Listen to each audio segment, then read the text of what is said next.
This episode of the Nerf Herder Council is brought to you by Audible. Visit audibletrial.com/NHC for your 30-day trial and a free audiobook download.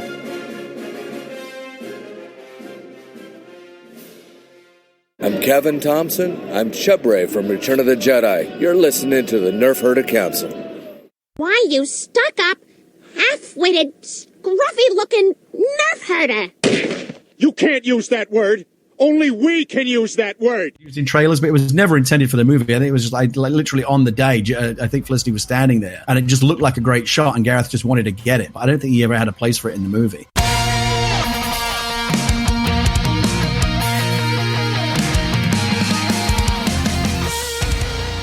You're tuned in to the Nerf Herder Council, your source for Star Wars opinion, conversation, and debate. Featuring your hosts, JT. Stormtrooper armor deflects everything except Orback hooves. They're like a horse version of Thomas the Tank Engine. AJ. Yeah, Rebels is a lot like our show, where we think we have a good idea and then it just fails in execution.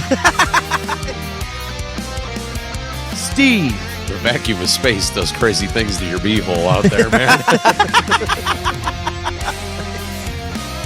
On this episode of the Nerf Herder Council, we discuss IGN's recent live watch party for Rogue One with writers Gary Whitta and Chris Weitz.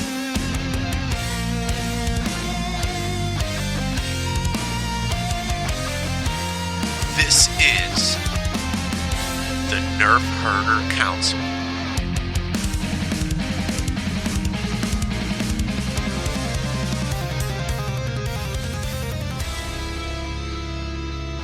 What is up, everyone? Welcome to another episode of the Nerf Herder Council. I am your host, JT. With me are AJ and Steve. Hopefully you're there. We're doing our second Skype episode. You guys there? Yeah, I'm here. Awesome. What about you, AJ?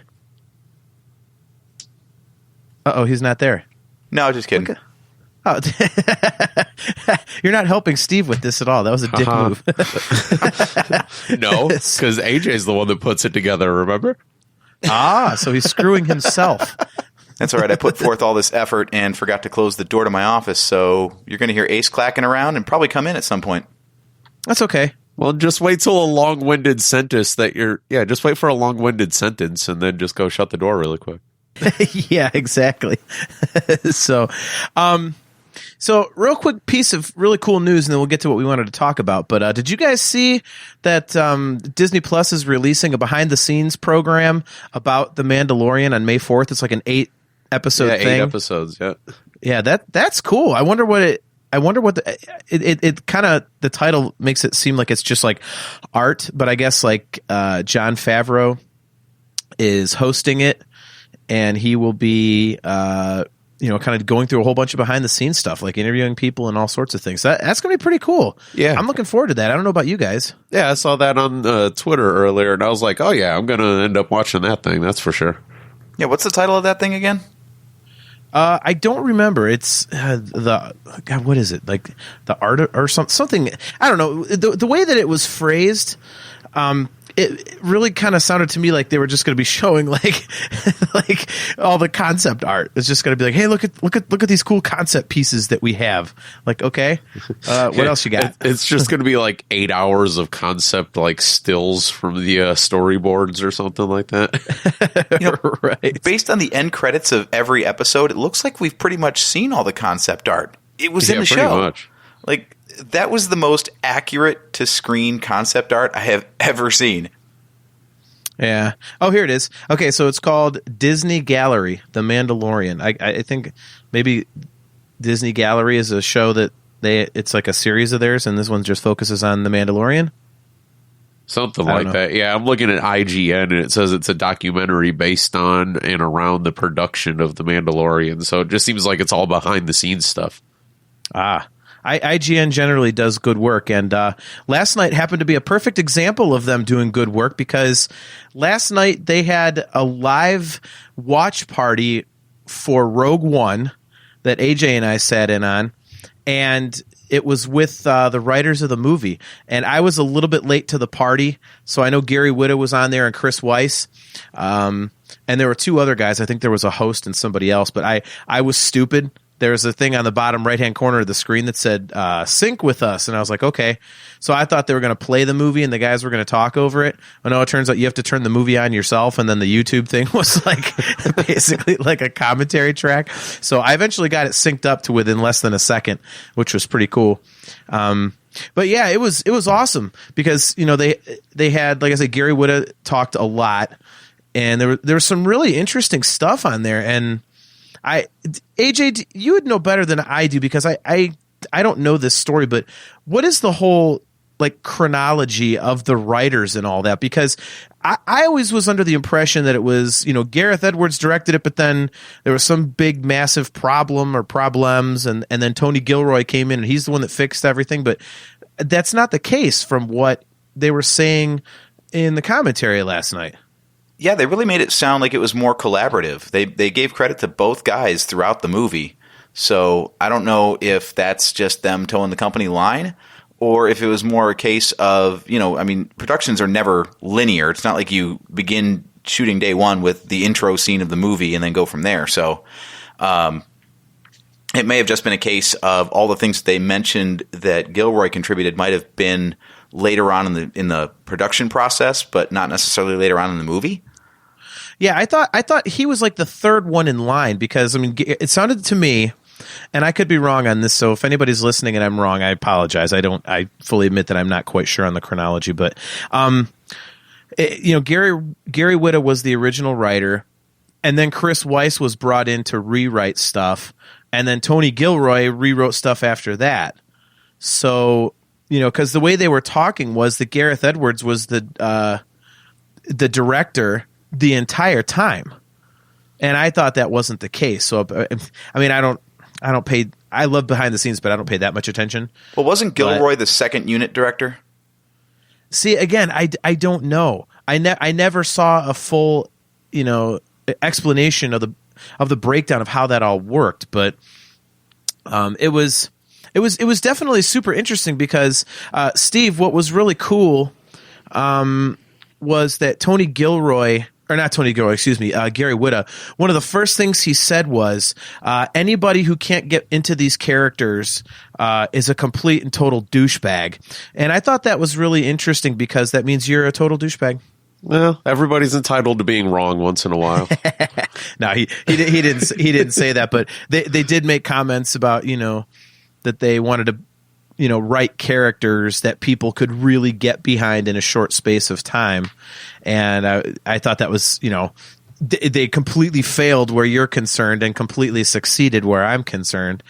So that was kind of interesting. But I mean, what was, I guess we'll start here. AJ, you took some good notes on this, so you can kind of lead us. But the first thing that I thought was pretty interesting was that the stuff that Gary Whitta wrote, a lot of it was still in the movie, but just in different form and in a different part of the movie. Like if he wrote something for the first third, it ended up in the back third.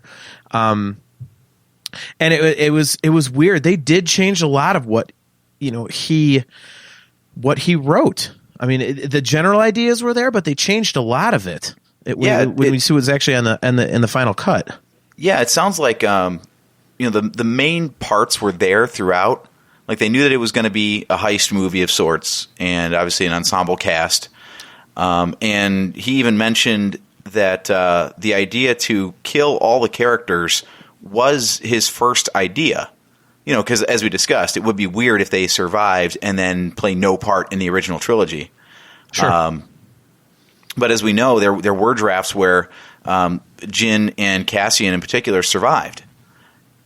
And that was apparently, according to Gary Whitta, that was because they didn't think that Disney would be on board with them killing the entire team. So they backed away from their own first instincts, thinking that it wouldn't get through the approval process.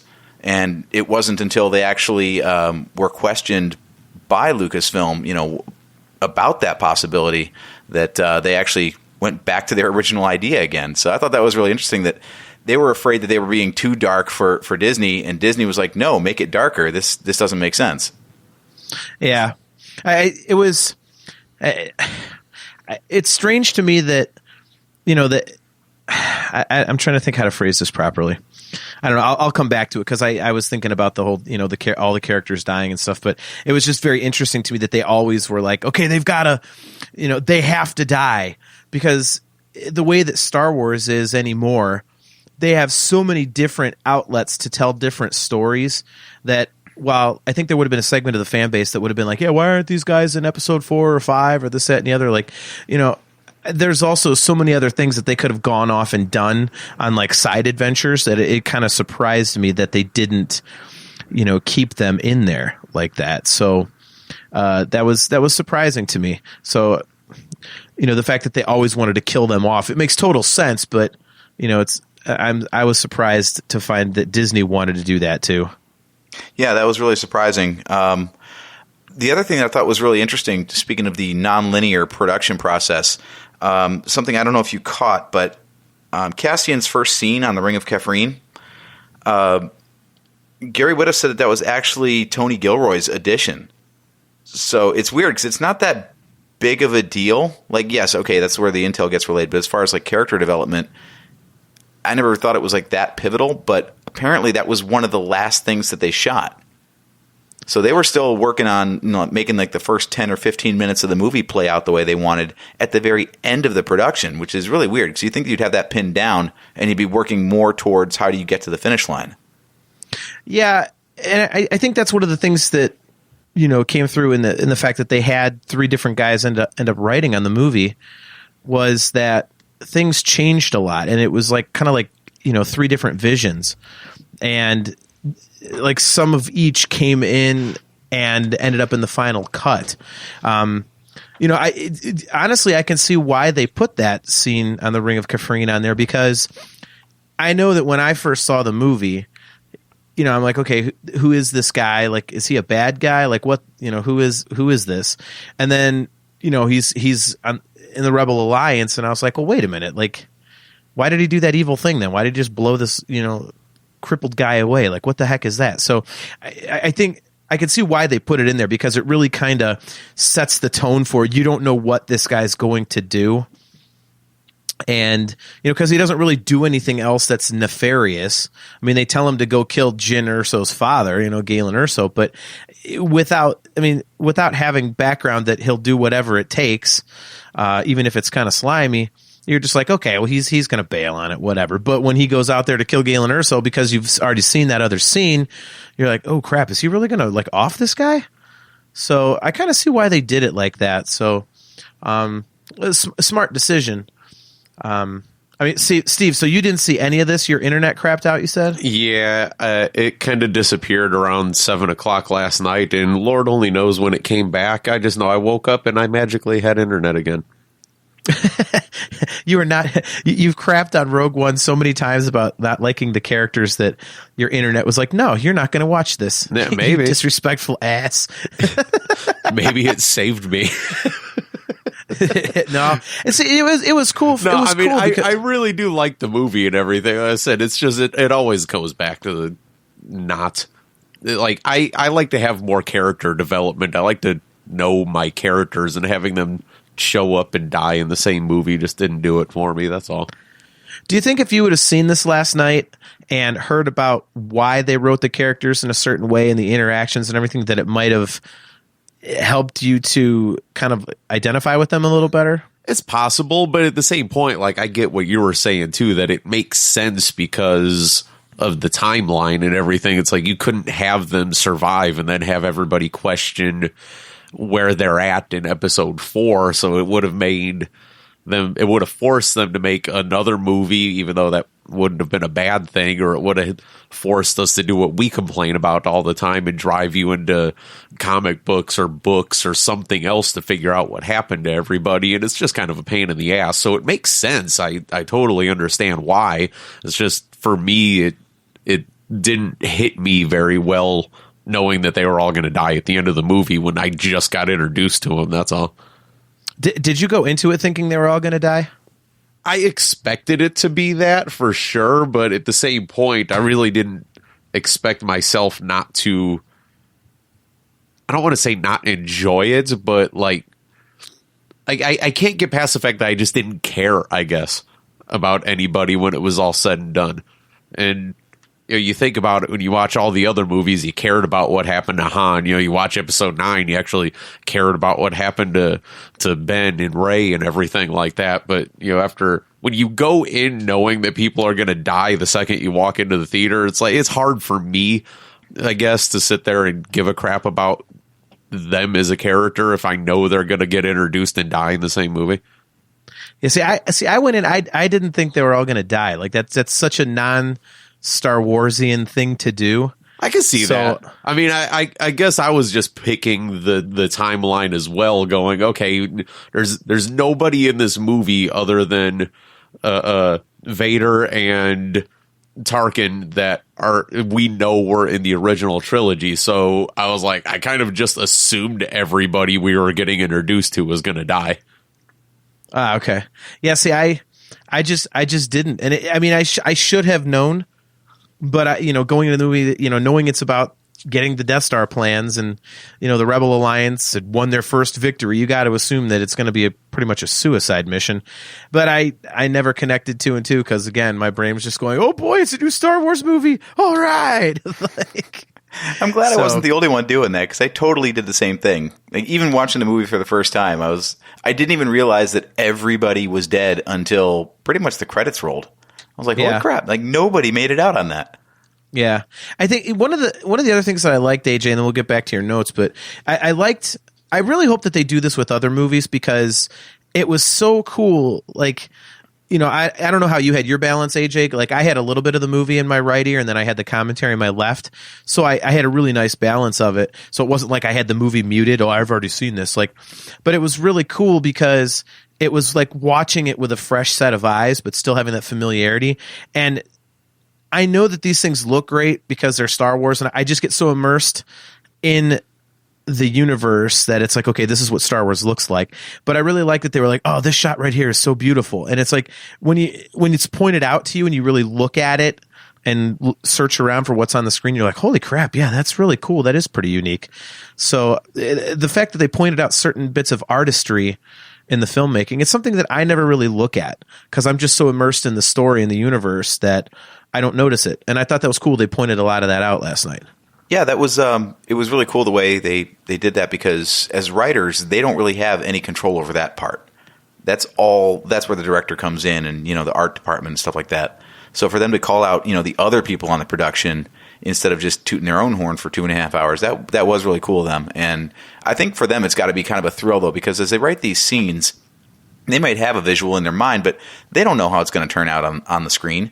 So a lot of times, like they even said that, that they'll write something, and then the first time they see the finished product is in a theater with an audience, like everybody else does.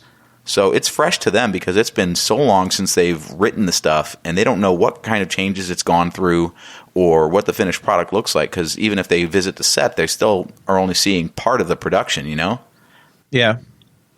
No, I completely agree. And I mean, they even said, like, Gary Whitta was talking about how they didn't really have the battle scenes and the fights written out. It was just kind of there. It was like, okay, we knew a big set piece would happen here. But he said a couple times, like, he had an idea of what he hoped it would turn out looking like. For example, like that, the space battle over Scarif, he wanted to do like an homage to Return of the Jedi. He said he had a lot of Return of the Jedi in his initial script. And he said that when he first saw, that space battle, he was like, holy crap, I couldn't believe how great it looked. It looked even better than I pictured it would be. And, so, I mean, he spoke to that exact point. So, good observation there. So what other notes do you have? Well, like you said, Return of the Jedi, of course, I geeked out at that, being my personal favorite. I never noticed that in the shuttle when he pointed out like the whole shuttle and the code and yeah, I was like, God, how did I miss that? Steve, what they were talking about is how Gary Whitta said that like I just said, they put a lot of Return of the Jedi is his favorite. Right. He says it's the best space battle in all of Star Wars. Yeah. And so he put a whole bunch of like Easter eggs and homages to that movie in his first writing, his first draft for Rogue One.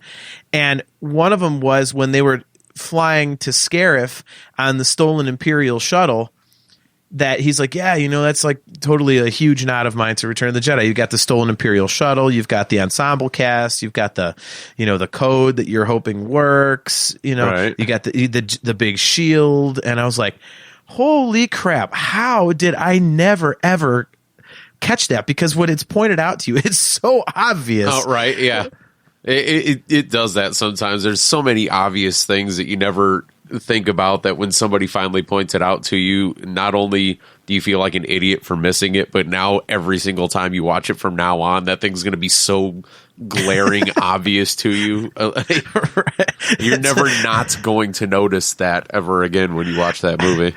It's like when you buy a car because nobody else has one, and as soon as you drive it off the lot, you see them like every other vehicle. It's like the one. Right, absolutely.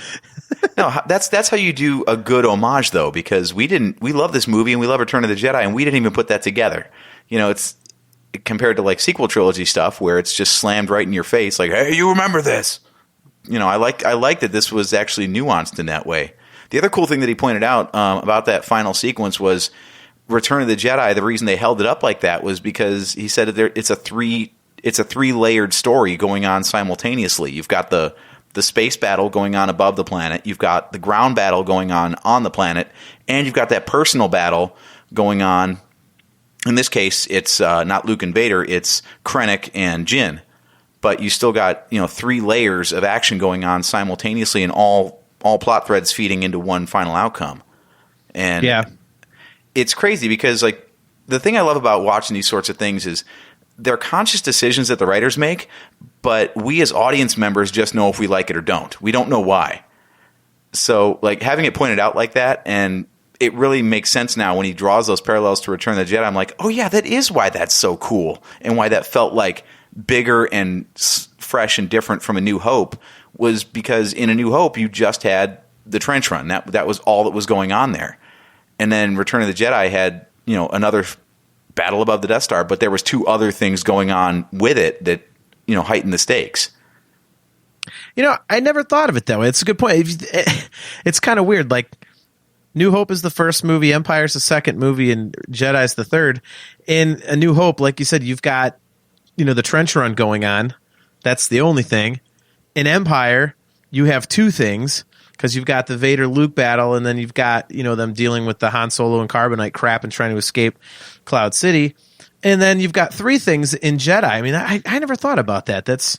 So they just kept adding to it and making it bigger and bigger. I wonder if that's a conscious decision.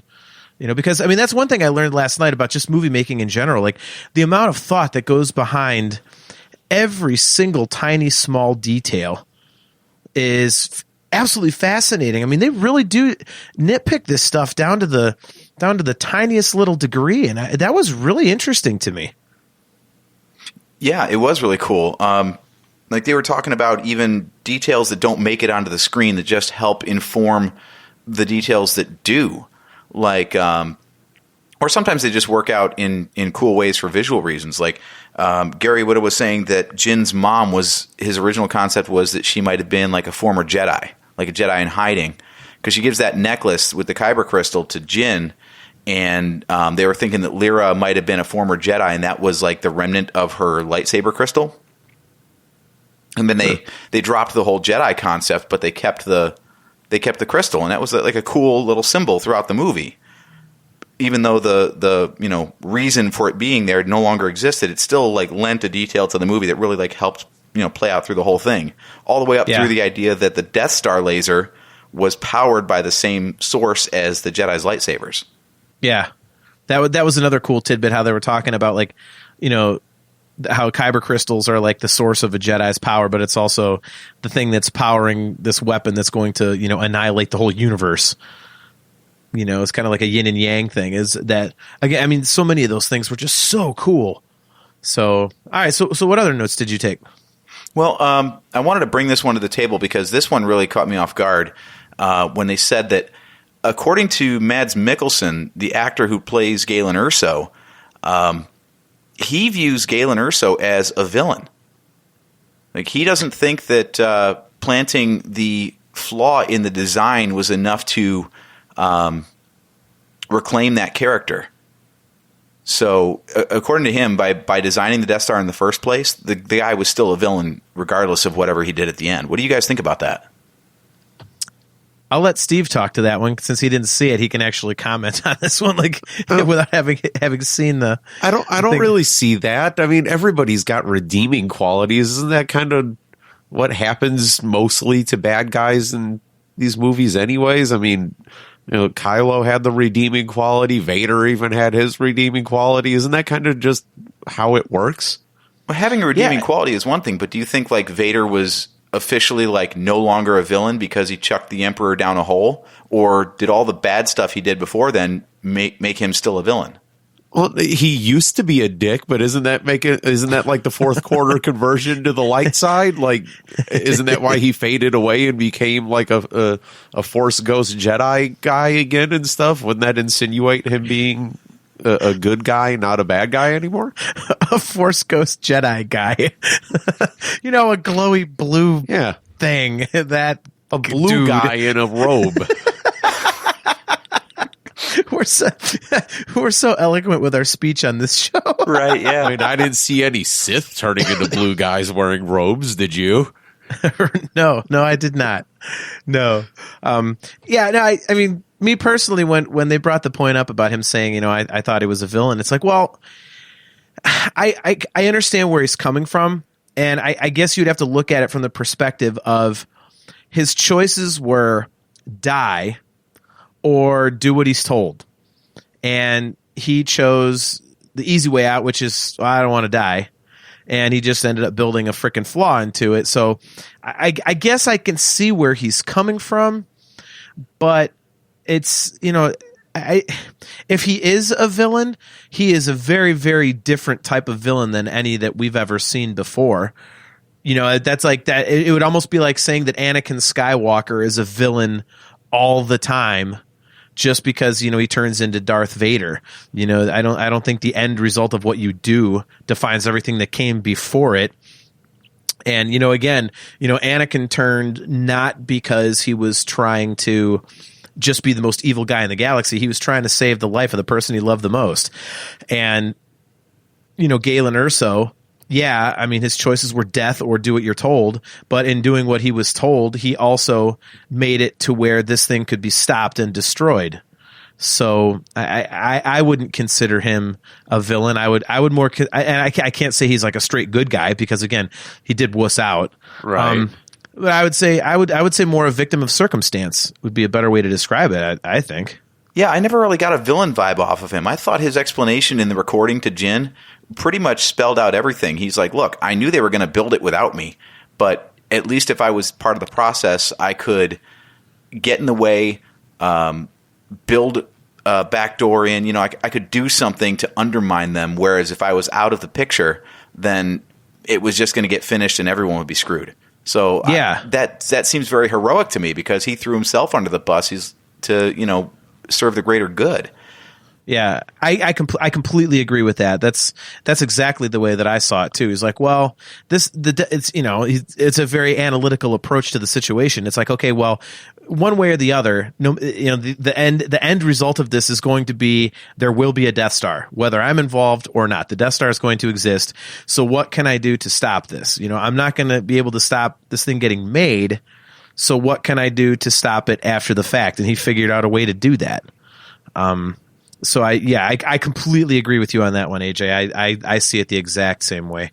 Yeah, I wonder if this is a case of the filmmakers and the editors and stuff framing the shots and doing the takes in such a way that maybe the actor was thinking something different, but the way they cut the footage together made it seem completely something else. Because I never got any sort of a villain vibe from him. It always seemed very, like you said, victim of circumstance, where he was trapped. Like they hunt him down in the beginning and say, you're coming with us whether you like it or not.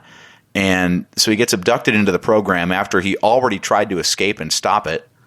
And then they even wrote that, prequel book, The Catalyst, that further explains that as soon as he realized that the research he was doing was going to be weaponized, he immediately bailed out. And that's why they had to go track him down on what's that planet that they're on?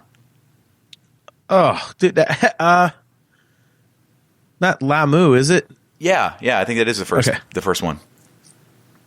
It's Iceland. Who cares? Yeah. I'm terrible with the planet names in the modern movies. I know all of them in the older ones, but in the Disney era stuff, I'm bad with it.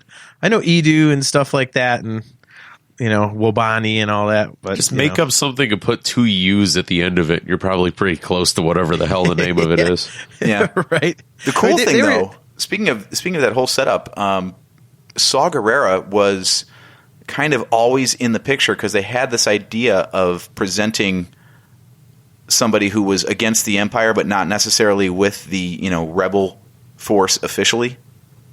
And that was one contribution that Lucasfilm did, because they always had that archetype in mind, but they didn't specifically say like, hey, let's go find a character from the Clone Wars and bring him in. But they were like, look, we need this like guerrilla character that is fighting for the same goal, but not on the same side necessarily as the Rebel Alliance. And Lucasfilm, I think that's where the story group came in. They offered it up. They're like, well, we've got this character from Clone Wars that kind of fits the bill. The one thing they always knew is they always wanted Forrest Whitaker to play it, which is weird that they had this actor in mind for this character before they even knew who the character was going to be. But, I mean, anymore, I can't unsee it. Like, Forrest Whitaker just nails that part so well. Yeah, that is one of my most underutilized Star Wars characters. Anytime I think about a list like that, it always starts with Qui-Gon Jinn and Saw Gerrera. Something about those characters. I could just give me a whole series with those guys just going at it. Like, so one of the other things I thought was really interesting, Steve, this actually, in a way, it's kind of funny, but speaking of all the detail that they do and the research and everything, when they went to make Tarkin, and they had to digitally recreate him and stuff, they had obviously the footage.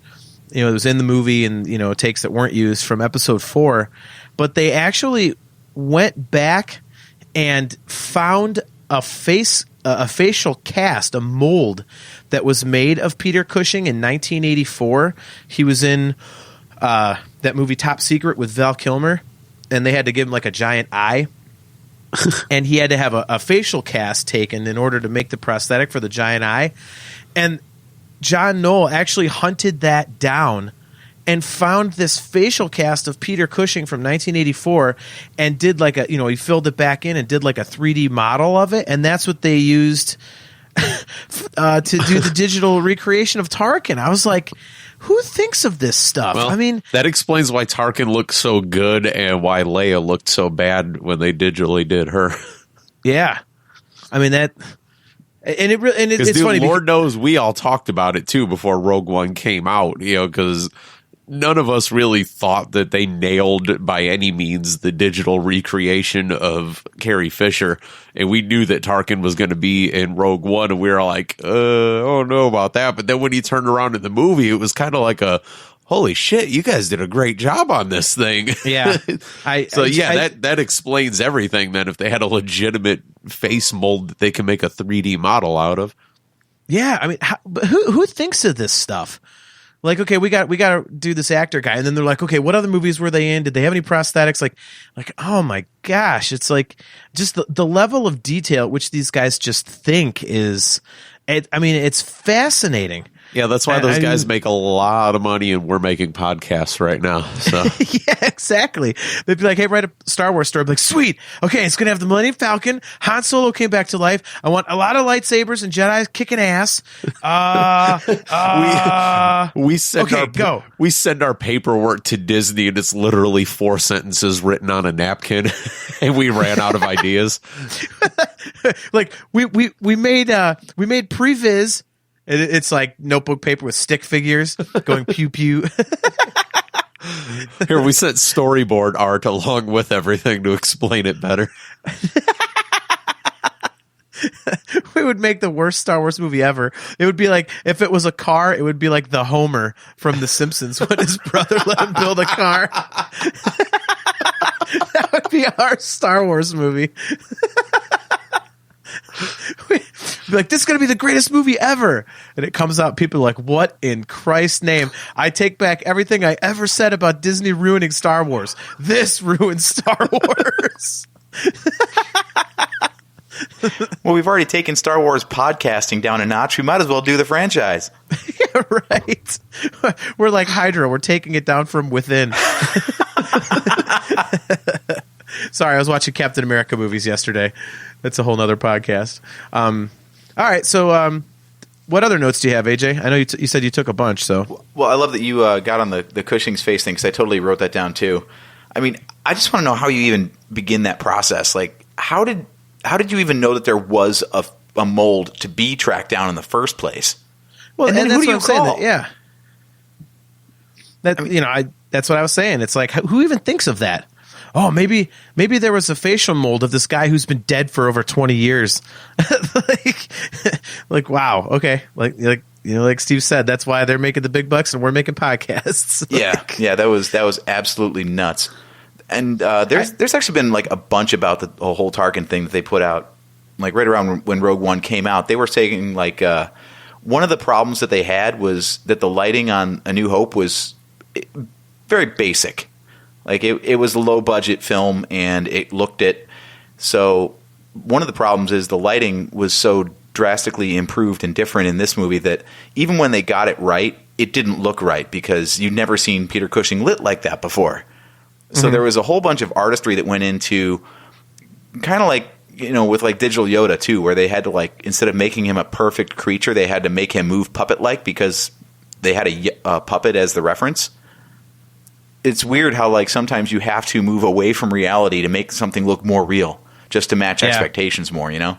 The other thing that was cool to me was how they were talking about when they, John Knoll brought up the idea of like, let's have Tarkin in this. They were like, well, you can't do that. How are we going to do that? And he flat out said, dude, that's what ILM does. We do impossible stuff. Like stuff that you think can't happen. We find a way. That's what we're here for. That's the whole point of the company. And it's like, wow, all right. Yeah, the writers even said, they were like, it doesn't make any sense to not have Tarkin in this, given that it's all about the Death Star, and he's like right there in the beginning of Episode 4. So they purposely tried to write him like he's in the shadows, or he's silhouetted, or he's says something off camera. Like they gave all the outs they could to ILM, and John Knoll's like, don't worry about it. Just write him. We'll put it in. I love that. It's like, because you always, in my head, I'm always like, man, ILM's got to have some huge balls for even attempting some of this stuff. And it turns out that's exactly what they do. They have huge balls, and they try just like, we're going to make it happen. Doesn't matter if it's possible or not. So, it gave me a newfound respect for the prequels, which I already love the prequels, but I just love that notion of we're going to make this happen. Like, we want to see something on the screen, and if it fails, it fails. But God damn it, we're going to try and make this happen. Like, that's cool to me. I love that outlook. Yeah, the overall theme that I got from this was very. Maybe this is why it feels so much like a classic Star Wars movie. The writers were completely unrestrained. Like, they didn't have to worry about the logistics of making any of their ideas happen. They just had to have the best ideas possible. Like, like we said, Tarkin. Well, the guy's dead. We'll figure it out. Don't worry about it. Just write Tarkin if you want Tarkin. Oh, we need Gold and Red Leader in this. All right, we'll make that happen too. I love the way that they got around all this stuff. I don't even really think they got around it. They just did it. It was like, screw this. We're putting it in, we're putting it in. Like, they said it's okay, so we're putting everything but the kitchen sink in there. I like even stuff like, for some reason I keep missing Chopper. Like, and they pointed that out, and of course he was off the screen by the time I was like, damn it, I missed it again. I heard the General Syndulla, I've heard that one, but then they said the Ghost is parked somewhere in the background on Yavin. I'm like, what? I've never seen that. I didn't think the Ghost was in it, but yeah, I guess it's probably somewhere. Who knows? Well, they flat out said that it's parked there at the base on Yavin. You know what I saw when I was poking around the background of Yavin there? They've got an orange R2 unit walking around, and I want to build that thing now. I know R2 is the classic. I want a Cleveland Browns colored R2 unit. How awesome would that be? They had one. There was one at Celebration, I think, the one year. There was an orange and brown one. I don't remember if it was specifically for the Browns, but I know I saw it, and I was like, holy crap, it's Browns colors. Because, I don't miss that.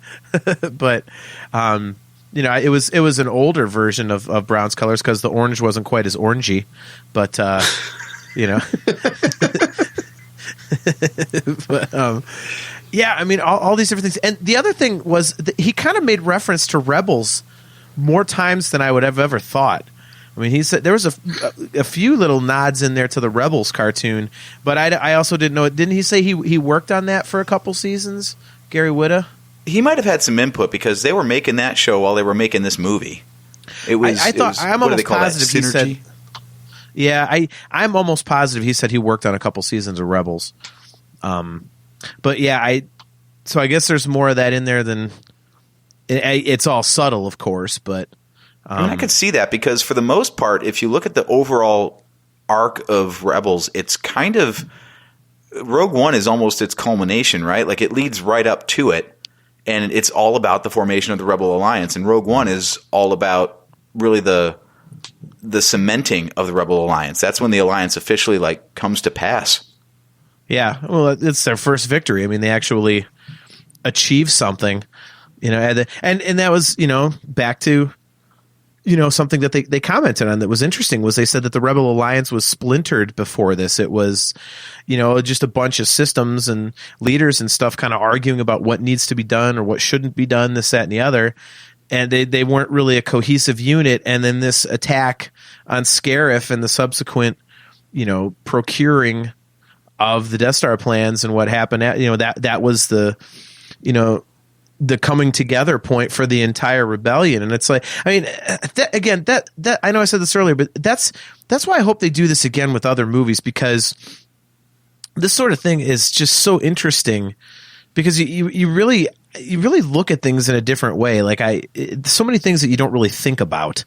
And, I mean, like, and that's a perfect example of it. You're like, oh yeah. Like, so the Rebel Alliance was just a bunch of dudes arguing, and then all of a sudden they steal the Death Star plans, and they're like, "Holy crap, we can win!"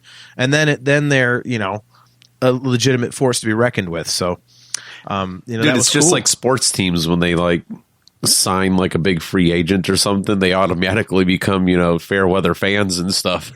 That's right.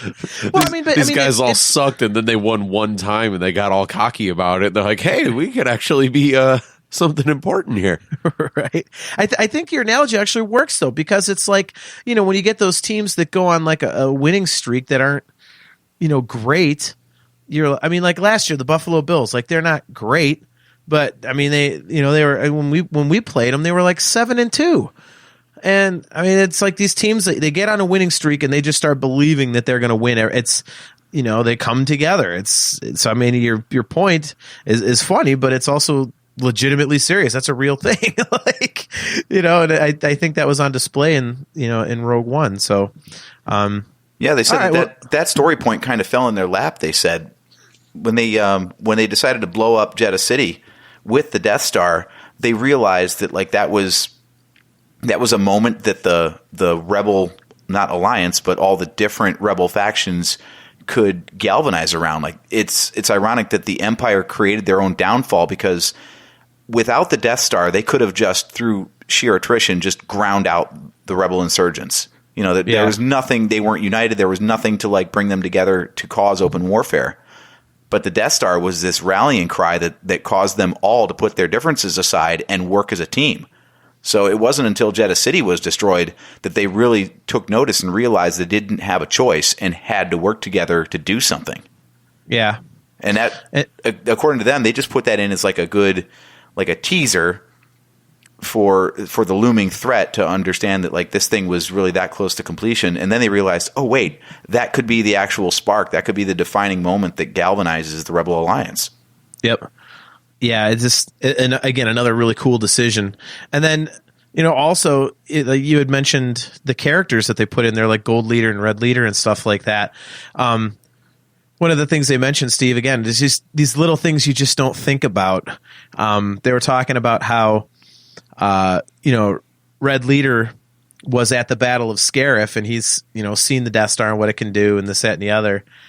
And he made mention of the fact that they were talking about putting Wedge into Rogue One at the Battle of Scarif, but they decided not to, because of dialogue that was in episode 4 in the trench run, where Wedge goes, "Look at the size of that thing." And Red Leader's like, "Cut the chatter," Red right. 2. And they said that one line right there, they were like, "Yeah, we can't put him in the movie because then he'll it'll throw off the the story arc, I guess, a little bit, that he knew what it was, but then acted surprised by it in episode 4. Exactly. And I was like, oh my God, that's so cool. So he said that's why Red 2 just acted like, yeah, let's just blow this damn thing up instead of, getting caught up in how, what the hell it was and how big it was and everything. And why they kept Wedge out of it. And I was like, God bless, man, that is cool as hell. So that was another. I mean, again, there's so many little nuggets in there where you're like, "Oh wow, I never thought of that." I know. I'm definitely going to go back and watch this thing again because I mean, for me, it was really cool because I had my dog up here. We had a couple blankets, and I was just had a whole bunch of cherry Coke cherry Pepsi Zero, and I found out last week because I'm brilliant that my PlayStation 4 will actually play 3D movies. Nice. And I've only had a PlayStation 4 for, I don't know, 4 or 5 years and never tried to use it for 3D technology, even though it could do it the whole time. Well, maybe it was in an update and you didn't know it was there before. Yeah, it was like I looked it up online. It was several years ago, so I'm still a moron. but yeah, so I was sitting there watching it in 3D with my dog in my lap and just relaxing, having some pop and listening to this stuff and learning about. I was like, oh my God, this is so awesome! It was the perfect nerd night. So I'm definitely gonna watch it again because I want to hear things that I missed or kind of glossed over. So, do you have anything else that you wanted to bring up, AJ? Yeah, well, now is our favorite portion of the show. It's the Hate on the Sequel Trilogy segment. Why are we talking about the sequel trilogy and we're talking about Rogue One? Yeah, I actually noticed a lot of things that they pointed out in how they chose to portray certain things that are the complete opposite of how it was done in the sequel trilogy. And I think this is why those certain story beats fell dead to us in the sequels versus Rogue One. This sounds like a topic for a whole nother show, dude. This is going to lead us down a rabbit hole that I think we should probably get into in another program. There's only a couple. Don't worry about it. But okay, Starkiller. They even mentioned this in the commentary. They were talking about Starkiller Base being a thing, and the reason they really love the scene of Jeddah City getting destroyed. Not only is it just awesome for the action and everything, but it was important that the rebels got to see and experience what this weapon did.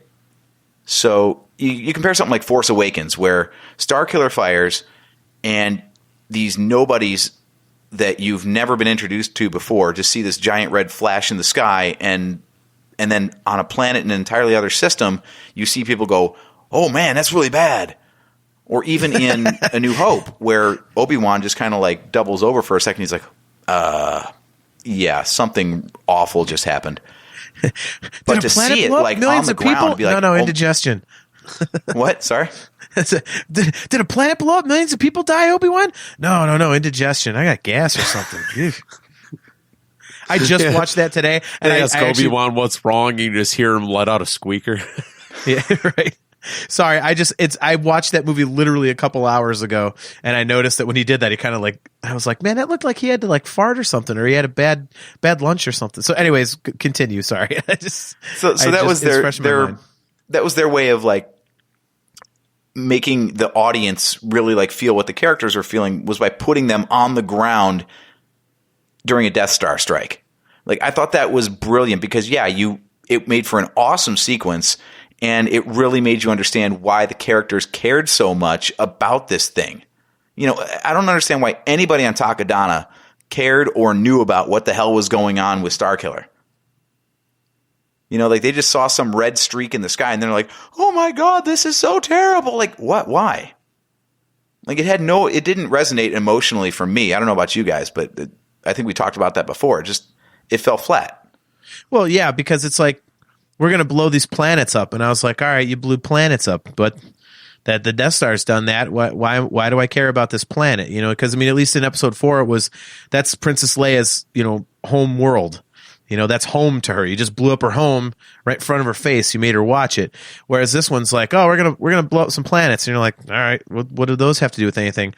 Which you don't care about that. But then even more so when you find out that that's the hub of the New Republic. That's all of the good guys. You're like, well, that might have been information you want to leave in the damn movie. Right? like then I'd be like, okay, that matters.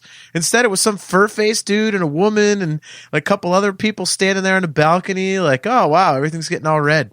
Oh, see you later.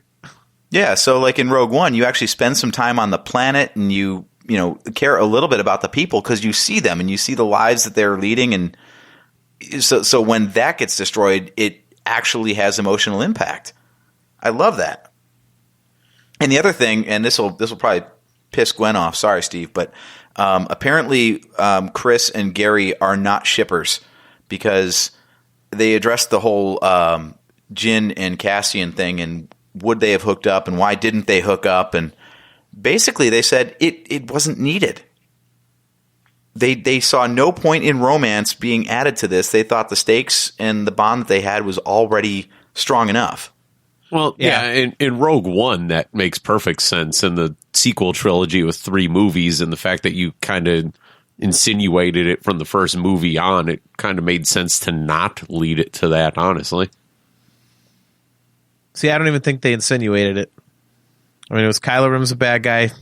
Rey was a good guy. Okay, and the people, how they totally insinuated that they were hooking up. Like, where?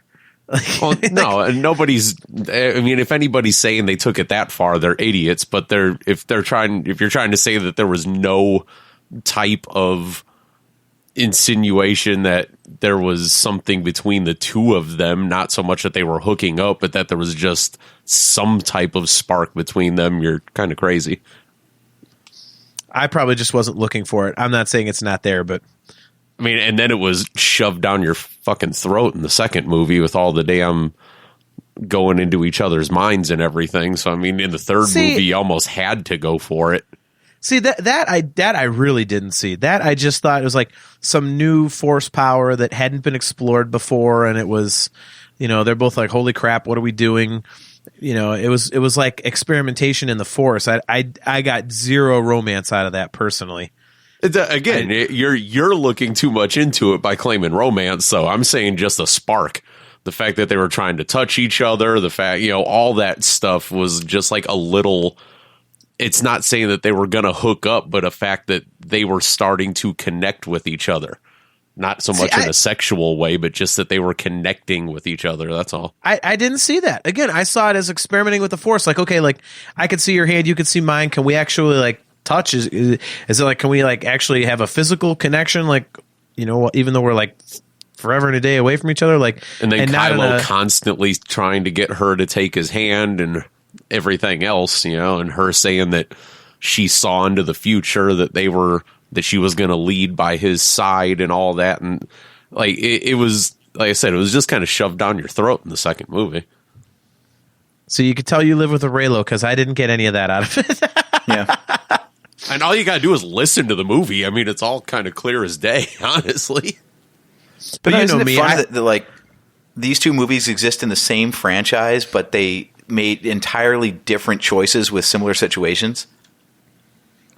And again, I think it's just the fact of one movie versus 3, though.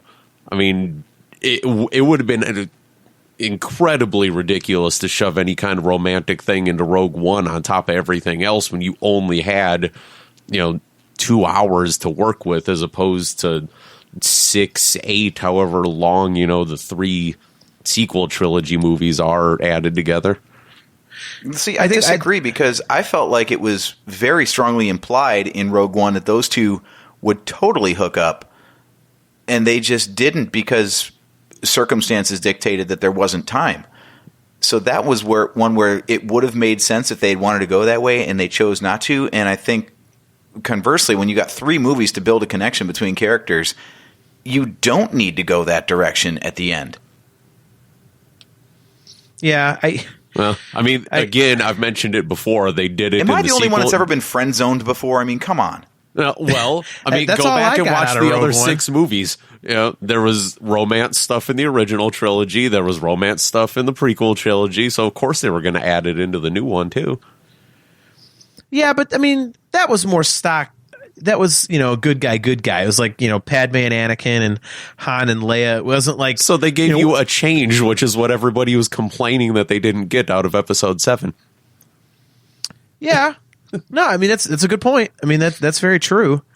I just, again, you know, people that say it was blatant, I personally didn't see it, you know, because to me the blatant is, you know, Han and Leia. It's not Kylo and Rey. You know, it's like, you know, I got the same thing out of Rogue One with the romance thing. I never saw anything like that. You know, to me it was, Yeah, I don't think it made any sense in Rogue One. I mean, what was she going to do? Jump on his junk on the damn beach while watching the stupid mushroom cloud roll in? Yeah, right. he grabs a boob right before they're about to be died. She goes, seriously? Yeah. And then everything just turns to white light. Cassian just turns into a sexual predator right on his way out the door. That would have been a great storyline. Cops a feel right before he's going to be turned into dust. Yeah. No, I just like, Well, even, if ever even when there's they a got time, I mean, come on. yeah, you can't get slapped or anything. They're both watching the mushroom cloud roll in. He just reaches over and goes, whoa, whoa, whoa. Nice.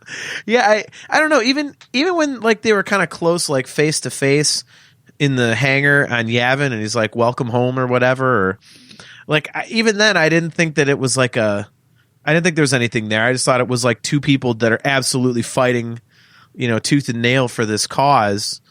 And it was like a friendship kind of a thing, and, you know, respect thing. And they specifically said in the commentary last night that, you know, that's what they were going for. That is like, as drafts went further and further and revisions were made, like the anything relating to romance got less and less and less until all that was left was just this respect, like a military, you know, respect, and, you know, they just appreciated the resolve. Well, according the to the people who hate on episode 9, if it was a respect thing, they should have started making out at the end of the movie, right? Not even getting into that again. I know that's the worst damn hot take in Star Wars. That's the most annoying thing in the world, honestly. Yeah, it's so difficult, man, because like this whole lockdown quarantine thing it's been crazy, because you really see where, you know, the crap part of fandom is, and then, you know, we can close up shop after that unless you got something else, AJ. But, you know, I've done a couple podcaster hangouts where, you know, a couple other shows like Followers of the Force and Jedi Temple Archives and stuff like that, Canon Cantina, we all get together and we come up with a topic, and, you know, we kind of go back and forth, and it's just a bunch of podcasters doing a podcast, and it's really informative, and it's a lot of fun, super positive. It's, you know, it's like meeting up somebody at Celebration at random. And then, you know, stuff like last night where you hear these guys talking about it and how much they love Star Wars, and they write, you know, the stuff because they're fans, and all the little things they put in there just because that's what they'd want to see.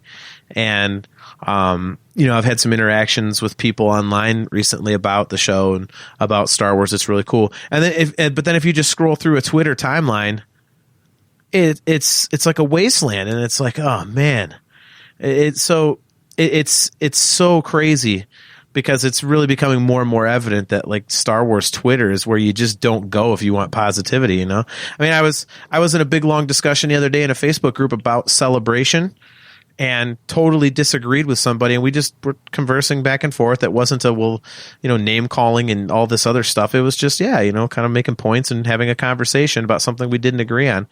And you don't see that on Twitter. Twitter's just people screaming at each other. Yeah, exactly. It's so bad. Like, I just read something online the other day. Daisy Ridley had done an interview with somebody or whatever. They were asking her about, you know, like what she thinks or felt about, you know, the negative stuff going towards the sequel trilogy and stuff. And she had even mentioned, she was like, you know, like, I don't get it. Where did all the love for Star Wars go? And it's like, you know what, if you think about it, the majority of Star Wars fans, honest to God, hate every damn movie. You know, like, only the online segment. I will phrase it that way. Yeah, but like, you know, even the people who love the movies hate the movies. You know, like, it might just be the vocal minority and stuff like that like to run their mouth, but it's like you almost want to look at Daisy and go, like, are you brand new to this? Like, Well, it's it's a shame it has to be that way. It's just how it is, though. Like you said, it's just how the internet friggin' works. That's all. Yeah, and bringing it all back to my, one of my very first points. That's why I hope they do more of this, because it was really cool to hear all these little details and the behind the scenes of why they wrote certain things. And I think if they were to do something like this with something like The Last Jedi or The Rise of Skywalker or something, maybe some people would be like, oh, that actually gives me a new spin on this. This is pretty cool. So I hope they do that. So you got anything else, AJ? Just that based on the calendar, our next episode will be coming out the day that hopefully I am building the newly released Lego Star Wars Ultimate Collector Series A-Wing, since it comes out 2 days before my birthday. I'm That's not even awesome. asking for it for my birthday. I'm buying it myself, and I'm going to build the crap out of that thing. How much are they retailing that for? It's $200, same as always, which is a little pricey for the piece count, but I don't care. It's an A-Wing, and you know how long I've been wanting one of those. That's my favorite ship. $200. Wow. It's 1,600 or 1,700 pieces, so it's a little pricey, but that's the going rate for Star Wars now. I mean, the Star Destroyer is $700, so wow. Comparatively, this is a bargain. Well, it looks awesome. I mean, you sent that picture to us before the show. That does look great. So, but awesome. Well, yeah, Steve, this is going to be on YouTube, the IGN thing, if it's not already. At least I think it is. And if it is, you and Gwen should totally check it out. It's really informative. So, if it's up there, I'm gonna have to check it out. Yeah. Plus, I asked 2 questions and they both got answered on the stream. So, yay. AJ's all famous and stuff now, so yeah. But Now we can add another 3 subscribers to the show. We're up to listener 27. So yeah, but anybody listening, highly recommend checking that out. You have to have the movie playing on one device and then the YouTube on another, and then you just sync them up, which it took me a minute or two, but you can do it. It's easy. So, but yeah, definitely check it out. It was very interesting. So, thanks for checking out another episode of the Nerf Herder Council. We brought to you by Audible. Go to audibletrial.com/NHC for a 30-day trial and a free audiobook download. You can get your own customized Nerf Herder Council swag at shop.nerfherdercouncil.com. You can find us on Facebook. You can find us all of our episodes on YouTube. The website is nerfherdercouncil.com. If you're looking for us on podcast apps, we're pretty much everywhere. So Spreaker, Stitcher, Google Podcasts, Apple Podcasts, all those good places. And we are very active on our Twitter page, which is at NHC Podcast. So go there, have a conversation with us, and don't be an online a-hole, because we don't like those people. So anyway, till next time, I am your host, JT at Dog Pound Jedi. He's AJ. At Drake Adams 579. He's Steve. At JSteve1005. And we will catch you next time.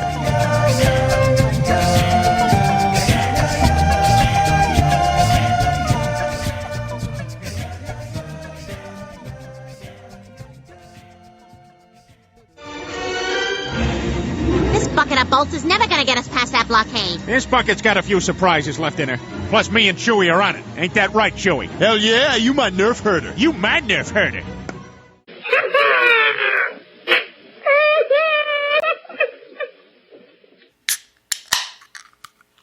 I'm prepared.